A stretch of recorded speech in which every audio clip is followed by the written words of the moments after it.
নমস্কার, আমি ইন্দ্রাণী, ইমপ্রেসিভ ইন্দ্রাণীর আরও একটা মিনি ব্লগে অনেক অনেক স্বাগত।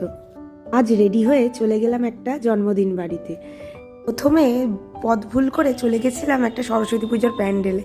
যাই হোক, তারপরে হইচই দেখে বুঝতে পারলাম যে ওটা আমাদের গন্তব্যস্থল নয়। তারপরে ঠিকঠাক গিয়ে দেখি সে তো এলাহি ব্যাপার, প্রচুর আলো, সে খুবই সুন্দর ডেকোরেশন আর কি। দেখুন, খুব ভালো লাগছে বাড়িটাকে সাজিয়ে। যাই হোক, তারপরে রেডি হয়ে গেলাম। বাড়ির পাশে যে একটা মিকি মাউস দাঁড় করেছে সেটাও খুব সুন্দর।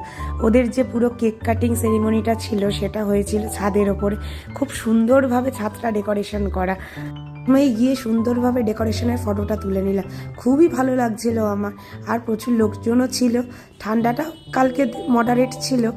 তো শীতে চলে গেলাম একদম বার্থডে গার্লকে নিয়ে কি করা হচ্ছে সেই দিকে দেখতে। ওমা, দেখি তখন তো পায়েস খাওয়ানো হচ্ছে, খুবই আনন্দ তার। সে আবার হাতে একটা চকলেট ধরে রয়েছে। ওই দিকে আমার মেয়েও দেখুন দাদুর কোল থেকে ভাবছে যে কোনটাকে গিয়ে খাবলাবে। যাই হোক, কিছু আর ওকে খাবলাতে দেওয়া হয়নি। এরপর গিফটটা দিয়ে আমরা একটু নিজেদের মধ্যে ফটোশ্যুট করে নিলাম এবং সিঁড়িয়ে চলে গেলাম যেখানে খাওয়া দাওয়া হচ্ছিল সেখানে, কারণ সেখানেও বেশ অনেক লম্বা লাইন ছিল। আর আমরাও তাড়াতাড়ি খেয়ে চেষ্টা করছিলাম যে বাড়ির দিকে ফিরে আসবো। এবার সমস্যা হচ্ছে আমার পুচকেটাকে নিয়ে। পুচকিটা যদি সাথে থাকে তাকে নিয়ে বসে খাওয়াটা ইজ লিটারেলি ইম্পসিবল। বাট ঠিক আছে, খেতে তো হবেই। চলো, পাতে প্রথমেই পড়ে গেল গরম গরম ডাল পুরি না মশলা।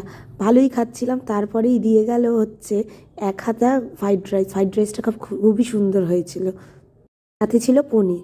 যাই হোক, পনির আমার অতটা পছন্দের না। তারপরে দিলে হচ্ছে ভাত, ডাল আর একটা পাঁচ তরকারি, মানে লাবড়া তরকারি যেটাকে বলে, লেবু দিয়ে সেটা মেখে খেতে জাস্ট হেভেন হেভেন।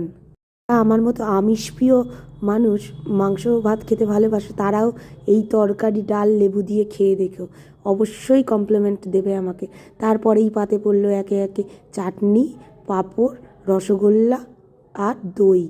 কেকটাও পেয়েছিলাম আমরা। তারপরে বাড়ি এসে ড্রেস চেঞ্জের আগে কয়েকটা ছবি তুলে ঘুমিয়ে পড়লাম।